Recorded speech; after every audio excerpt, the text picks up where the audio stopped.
If you're not horrified, you're not paying attention. Welcome to the depths.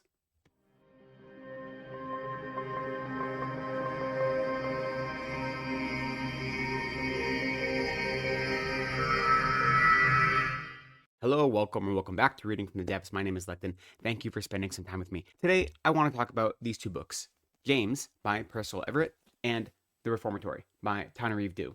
Now, I just read both of these books last month, and I read them not back to back, but pretty close to one another. And I want to talk about them as companions to one another because I think they work together, and I think they're actually, at their core, I think they are looking at or exploring the same thing, which is how Black people are treated in the US, specifically the Southern US. Now, of course, James takes place in the antebellum South, right at the cusp of the Civil War, and The Reformatory takes place almost 100 years later in 1950 in Jim Crow South. But they're exploring the same thing, and I think the difference between those two, the difference a century makes, isn't that big. So I think it is useful to look at them together, and I think there's benefit to reading them as companion pieces. So what I want to do is look at these two books. I want to look at how they speak to one another, how their different storytelling modalities affect the way they're received, and why I think they are both effective and important books to read. But I have to be honest, that wasn't the original impetus to make this video. You know, the original impetus was, first I read James, and then after that I read Reformatory. And when I read the Reformatory, I enjoyed it more. Now, I don't think it's a better book necessarily, but it was more affecting for me, and I enjoyed the experience more. I think that on a conceptual level, in some ways, James might be better, but I think the Reformatory was just, it was more effective for me. I think they're both great books. I think they're both deserving of all the praise they're getting, but I like the Reformatory a little more. And yet, everywhere I go this year, I'm hearing about James, and it's getting so much praise. Any list you look at for the best of 2024, whether it is on BookTube or whether it is like a normie kind of list like New York Times or NPR, you hear Percival Everett's James in every list. It's always at the top of the conversation. And it deserves to be, right? It definitely deserves to be. But as I finished the Reformatory, I realized this was not given nearly as many flowers as James was, or at least that's my experience of it. Now, James was published 2024, the Reformatory in 2023, so they aren't competing with each other. So it isn't like James is being celebrated at the expense of the Reformatory, right? They're not in competition. But when I think back, I'm sure that I did hear about the Reformatory on, New York Times and NPR and through the word of mouth of other literary establishments. But I feel like every time I heard this book talked about, it was always described as, well, it is a horror, but it is a literary horror, or it is an elevated horror. Or they'd even say, it's not really a horror story. Yeah, there are supernatural parts, but they don't matter. They're not important. And the only way it seemed like the literary establishment could give praise to this book was by stripping it of its identity as a horror book. And that is what frustrated me. Now, to her credit, Tanarive doesn't ever try to do that. In the few interviews I've heard with her, she's very proud of being a genre writer, being a horror writer. So she doesn't truck with that nonsense. But it seems like in order to give any praise to this book, it has to be removed from its status as a genre book. And, I think genre is an incredibly important way, an incredibly important vehicle for not just storytelling, but for understanding humanity and for understanding who we are. So that was frustrating to me. And so because of that, I thought I would make a video about how much a better book The Reformatory is than James. That was my original motivation. And so I was talking with a friend, and this kind of came up, and I was mentioning these books and my experience of them. And through the course of that conversation, my position changed. So I have to be grateful to that friend for helping me change my mind. And what I realized is that is the wrong way to go with this video. And the reason for that is I think James is a great book. And I think you should read James. I think you should read both of these books. I think if you've read James, then you'll get a lot of benefit out of reading The Reformatory. And if you've read The Reformatory, there'll be a lot of benefit to reading James. I think reading them together is great. There's no frustration pointed towards James or Percival Everett. My frustration is pointed towards the reception and the marketing reception of these two books and how there is this perceived almost snobbery about the role of genre in genre fiction. That is what I'm frustrated about. It has nothing to do with the books. So because of that, once I realized doing a whole video why one book is better than the other is foolish, especially because I don't think it's a better book. I think they're both incredibly good books. They're well plotted, they're well conceived, they're well executed, the writing is really gorgeous, and they do what they do well, both of them. But they're using different storytelling modalities, and one of those was more effective to me. Now, they're not perfect books, and I'm sure there are things to complain about with both of them, but still, I think they're both incredibly good books. So instead of pitting them against each other, I want to talk about both of them a little bit. I want to talk about why I think they're important and why I think they're useful. And hopefully, in the process of doing that, I will also be able to explore why I think they are important to be reading now and the kind of underlining benefit. There are two things I'd like to start with, though, before I get into the individual books. We know I love genre fiction, right? That's not a surprise. I think it's important to read this book and realize this is a horror story, James. Right? Any book that has at its core the legacy and the violence and the terror of chattel slavery is a horror story, at heart at least. And if you don't agree with that, then I think we might have wildly different ideas about what qualifies as horrific. This story is horrific. Now, the storytelling modality is not emphasizing the horror, but it is still a horror story.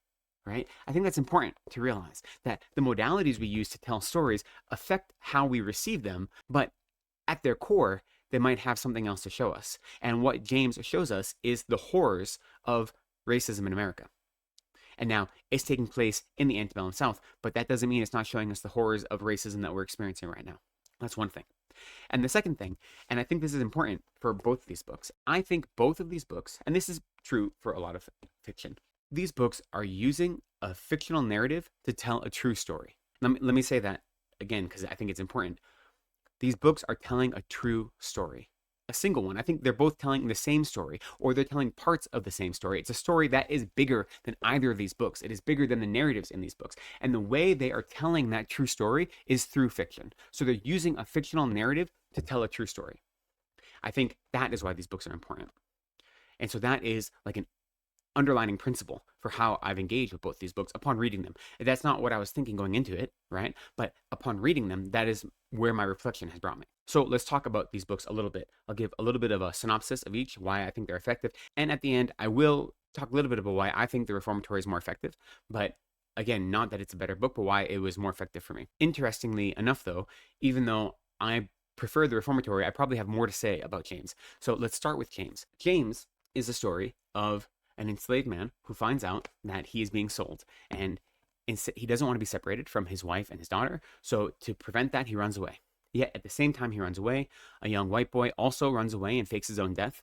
And James quickly realizes that he's going to be blamed for that white boy's death, and he's correct.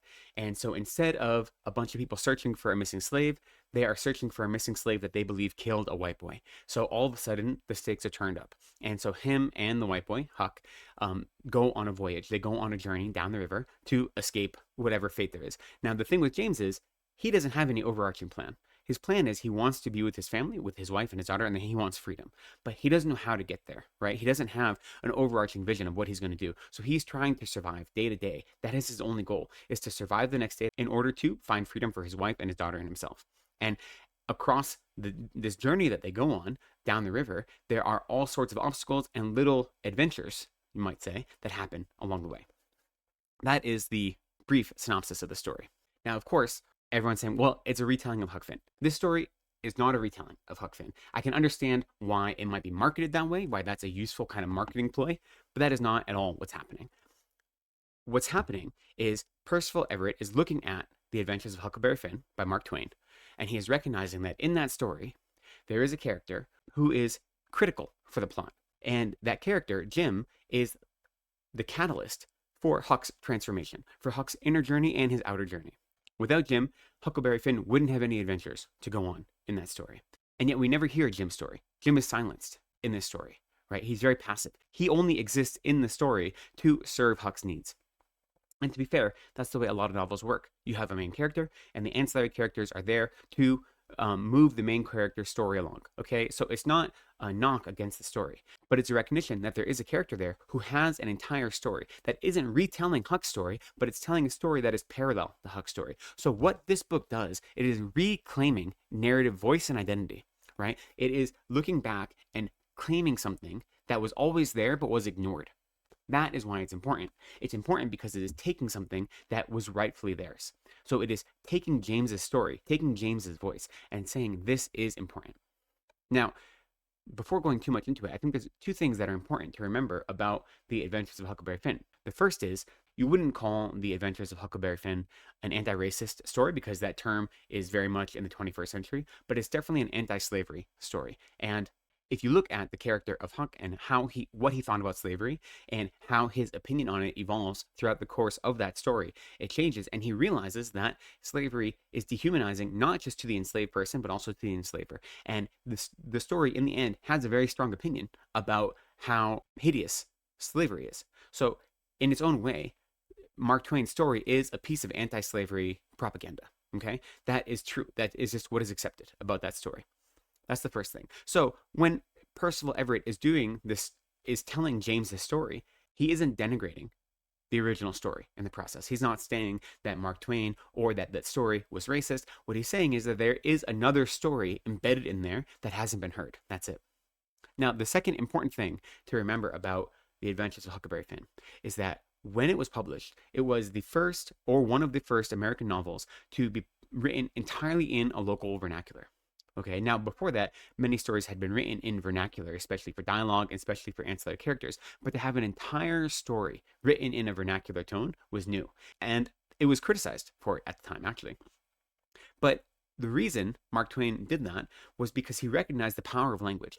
And he used language not just to convey a sense of setting or environment or world building, but also to convey character. So language was critically important for Twain in that story. And it was used to convey the inner experience of characters, right? And to create a life for every character through their language. Again, one of, if not the first American novel to be written entirely in the vernacular. So Twain was concerned with language. And now, anyone, even if you haven't read James, I'm sure the one thing you have heard about it is the use of language and the fact that whenever there are black people together, the way they speak when they are with other black people is different than the way they speak when they are with white people.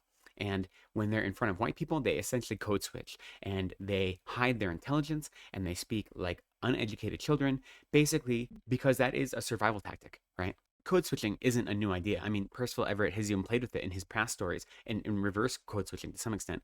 Code switching, which is the way you present yourself when you are in a relationship that has a power differential, and by modifying the way you behave in order and as a survival tactic to mediate or mitigate that power differential as best you can. Like, that is not a new thing, right? We know that the enslaved people didn't speak the same way to each other as they did in front of their enslavers. And we also know that they were highly intelligent. I mean, we have historical evidence that there were maps and secret codes woven into hairstyles so they could pass communications amongst themselves right under white people's noses without white people realizing it. So they obviously had hidden languages and ways of communicating and ways of expressing their intelligence that white people didn't realize. What Percival Everett does is he takes that idea and he just turns it up a little bit. He pushes it as far as he can go. And there are a few different beautiful things about that. The first is he is playing with Twain, and he's showing respect for Twain's emphasis on language by making his own emphasis on language. And he's agreeing with Twain that vernacular, that language is important, that narrative identity is critical to how we understand people. And he is saying that there is more to understand here than you thought. In one way, what he is doing is looking at how Mark Twain was so dedicated to language and saying, not only do I agree with you, but I celebrate you, and I celebrate that by making language pivotal in this story as well. But the other thing he's doing, and this is critical, and I think this is the genius of this book, is he is undermining every single slave narrative that you have ever read or seen that is from the white gaze. Every single depiction of an enslaved person in the Americas that you have seen, or that you have read about, or that you have experienced that is from the white gaze, whether it be a white author, or whether it be a white filmmaker, or whatever it may be, he is saying that is incorrect. You're fundamentally misunderstanding the most important thing about these people, and not on accident, because they don't want you to know how powerful they are. So in this decision to make language so pivotal to the story, Percival Everett is literally undermining the entire white image of what enslaved people were. And that is incredibly powerful.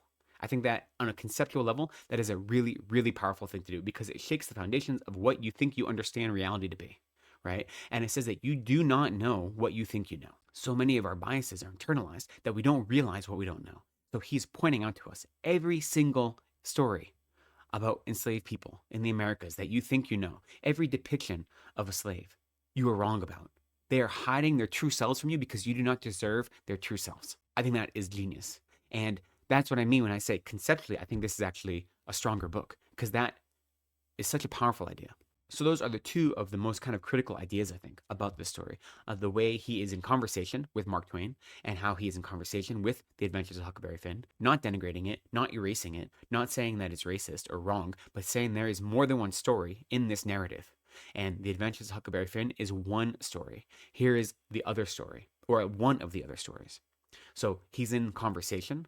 And then second, I think he is undermining our image of enslaved people in really powerful ways through his use of language and his celebration of language, which is in of itself referencing the original text as well. So those things on their own, I think, are reasons enough to read this book. Plus, it is a real joy to read. The other thing he does, which he does incredibly well, is that this book is written in the same style as The Adventures of Huckleberry Finn. It definitely can be read as a companion piece. The lightness, the tone, the almost playfulness, the sense that you're going on an adventure is very similar to the original story, which was a YA story. And yet, this story is horrific. This story has on screen torture, death, imprisonment, sexual abuse of a minor. All these happen on the page.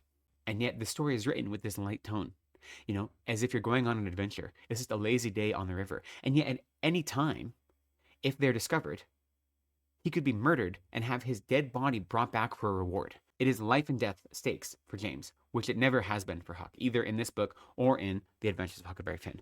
Yet that tone is still there. And there is this contrast between the tone and the stakes.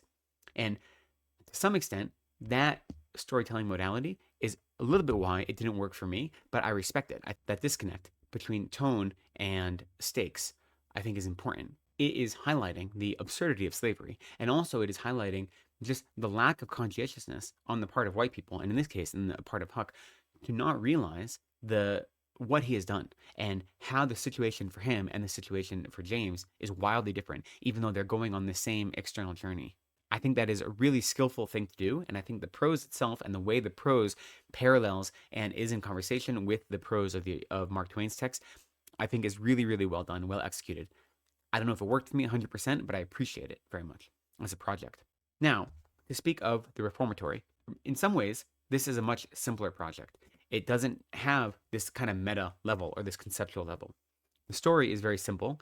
Now, this takes place in 1950 in Florida, and it focuses on two young people, Robert, who's 12, and his older sister, Gloria, who I think is maybe 16. She's also quite young. And the two of them are living on their own because their mother recently died of cancer, and their father is hiding out in Chicago. And the reason he is in Chicago is because he was encouraging the local black population to form a union or to unionize their labor, and that didn't fly with the local landowners. And as a result, the Klan burned down his house while the sheriff watched and made it very clear that if he stayed in town, there would be a tree and a rope with his name on it. So he is out in hiding. And so they're on their own. Now, they were put under the, custody of their godmother, who was a woman in her 80s, but very quickly they went back to living in their old hut and they're on their own. And the story kicks off with Gloria being harassed by an older boy and Robert standing up for his sister.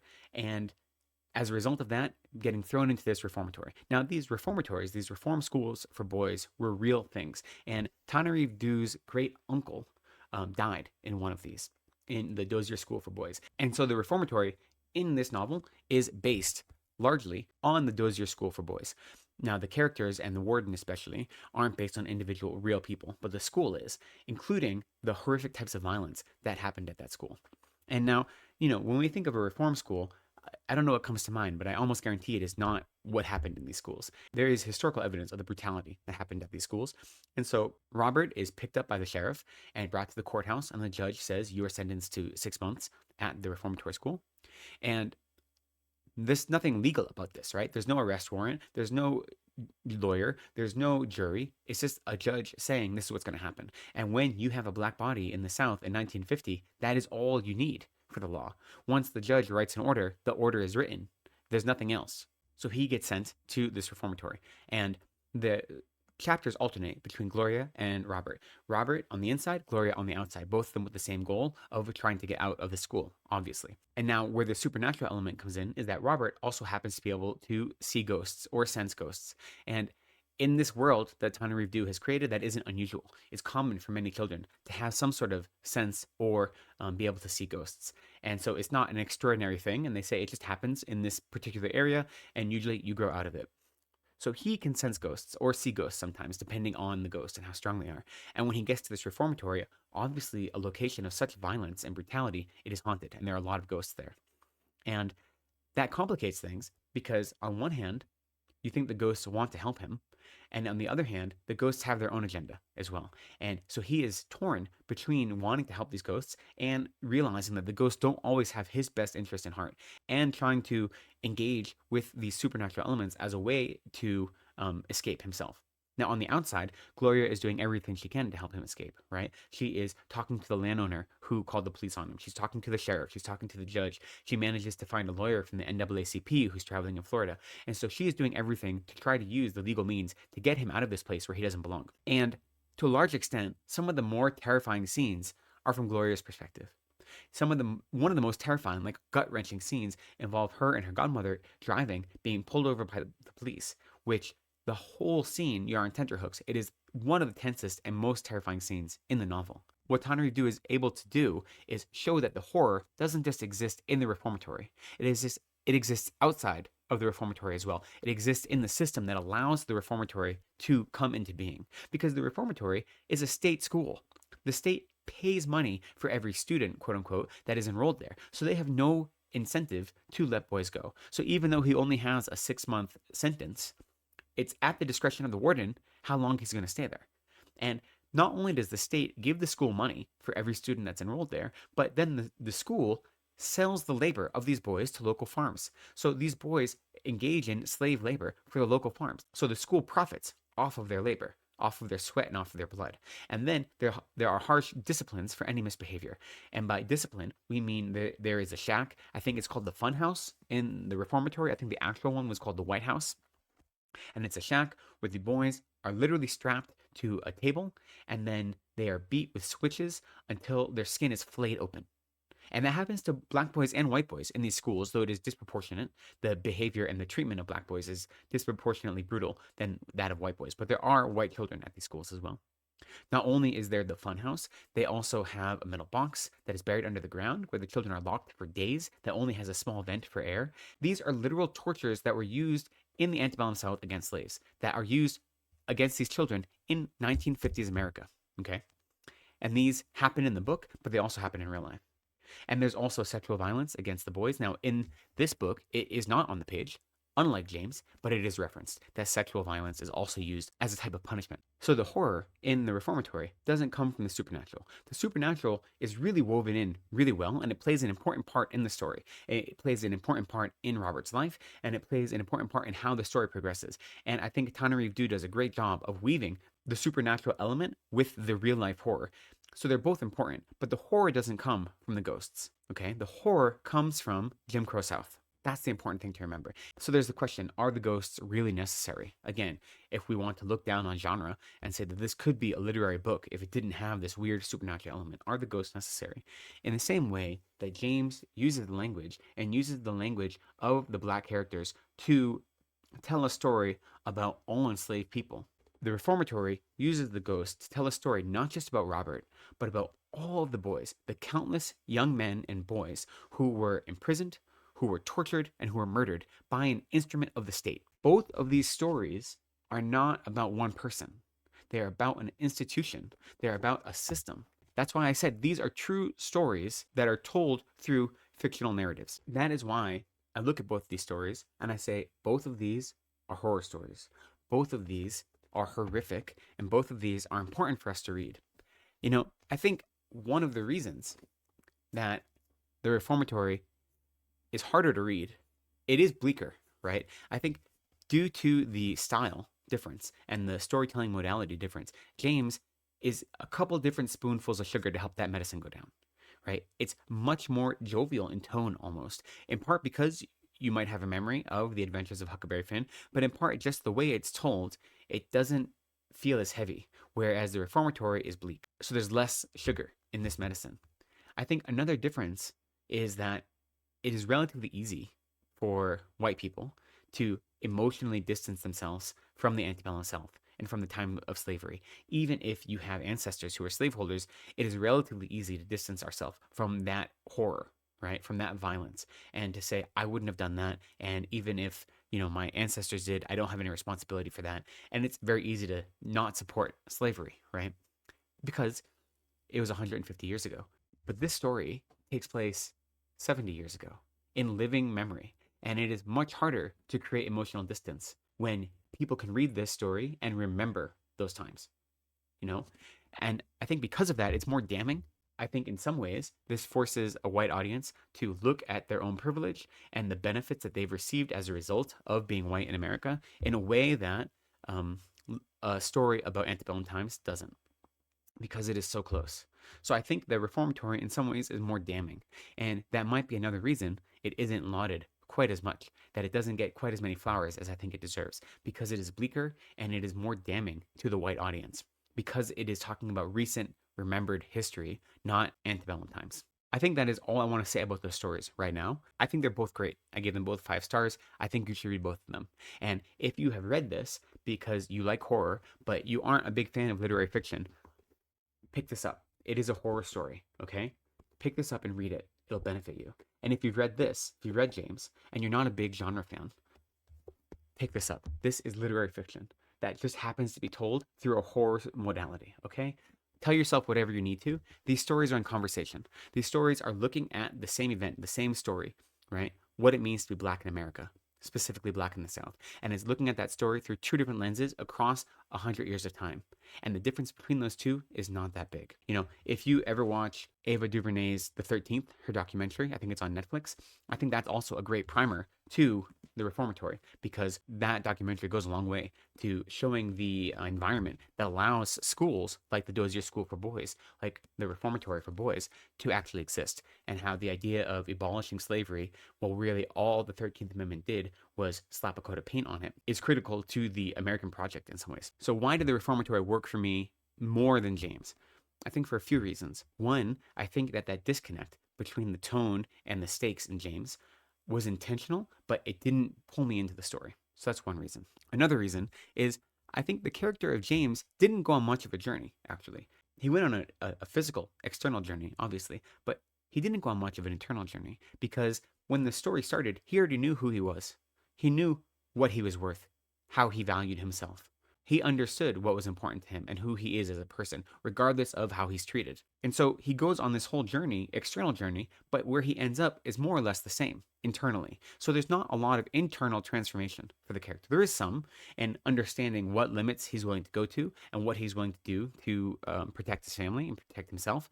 That gets tested. And so there is some sort of transformation there, but there isn't a lot. I think the James you meet at the end of the story isn't that much different than the James at the beginning, which isn't a bad thing, right? That's not kind of the heart of this story. Isn't about James undergoing a transformation. It is about him finding freedom, and he already has internal freedom, so he doesn't need to go on that journey. But for me, I really appreciate when characters have a bigger internal arc than an external arc. Whereas in the reformatory, both of our main characters are young, and when you're dealing with young characters, their internal journeys are often much more robust, and so they understand at the beginning of the story what it means to have a Black body in the South in 1950, right? They've lived in those bodies their whole lives, so they understand those stakes. But I think the process of Robert being locked up, and then both of them trying to free him, one going through the legal system and one, trying to find extra legal means, I think causes them to go on a much more robust journey, a much more exciting inner journey, never mind the external journey. So for me, the journeys of these two characters was more affecting. So that's one reason I think the sense of internal journey or transformation is different between the two. Another thing I think is the sense of urgency in both of them is slightly different, and I appreciated the greater sense of urgency in the reformatory and the tension. Now, part of that was due to the writing style. In the reformatory, you have 2 different points of view, and going back and forth between these 2 characters really made for a kinetic reading experience, whereas James, the story was actually much more laid back in the way it was told. He's literally floating down a river, and whatever presents itself to him is what he navigates. So it almost is more passive, at least for a good part of the story. He does take an active role later in the story, but for a good part of it, it feels like he's passive, whereas the 2 of them are active. And for me, that just drew me into the story, and it made the story more tense. It made everything seem brighter and sharper. And so just that type of storytelling grips me more and is more exciting to me. In addition to what I felt was a more transformative inner journey, I just think that the tension was stronger in the reformatory, and that is a kind of storytelling device that is attractive to me, that I appreciate. So I think those are kind of the main reasons that I read the reformatory, and right away I was drawn into it. And if I had to pick one between the two, I would pick that. But I don't think it's a better book. I just think it's a different way of telling a story, and it is a way of telling a story that is, something that is more in line with how I consume stories and how I experience stories. I think both books gave me a lot to think about, and that's why I say they're in conversation with each other, and they are telling the same story, but doing it in different ways. And I think that is the important thing to take away, and how two different novels from two wildly different authors in two different quote unquote genres can tell the same story that can both be effective and affective. And I think there's benefit to reading both. That's why, again, I will repeat the call that if you read one of these stories, you should really read the other. I think they work well together. So I think the benefit of these right now is the story they're telling is the story of America, right? It's not the story of one escaped slave, and it's not the story of one young boy and his sister. Both of these novels, whether we like it or not, are the story of America. And that's something we have to reckon with. So reading these stories in conversation with one another gives us two different ways to understand that historical legacy and recognize how different storytelling modalities can present that story or that history in different ways. And you might find yourself more attracted to one method versus the other, but they both work together in interesting ways. And I think that is what's useful about both of these books. I think that's why they're both powerful. I think that all the praise they're getting is well deserved. And just before I end, since I am being all preachy, I should say neither of these stories are preachy. These stories aren't didactic. They aren't trying to teach you something. They're trying to entertain you. But the way they entertain you is by telling you a story that forces you to look at yourself. Right? So the preachiness is coming from my side, not from the book side. I definitely don't think that if you read these stories, you're going to feel like you're being preached at. That they don't exist to teach you something. That is just the nature of engaging with your humanity when you read a story. And that's what these novels are helping us do. Look at our own humanity. Okay, I have gone on long enough. Hopefully, my thoughts were coherent. I don't really know if they were. So appreciate you spending some time with me. Let me know if you've read one of these or the other, and if I managed to convince you that you should read the opposite, or if you think that maybe they don't go together. Whatever your thoughts are, I'd love to hear them down in the comments. But for now, thank you for spending some time with me today. I appreciate you. Please be kind to yourself, take care of each other, and go slowly.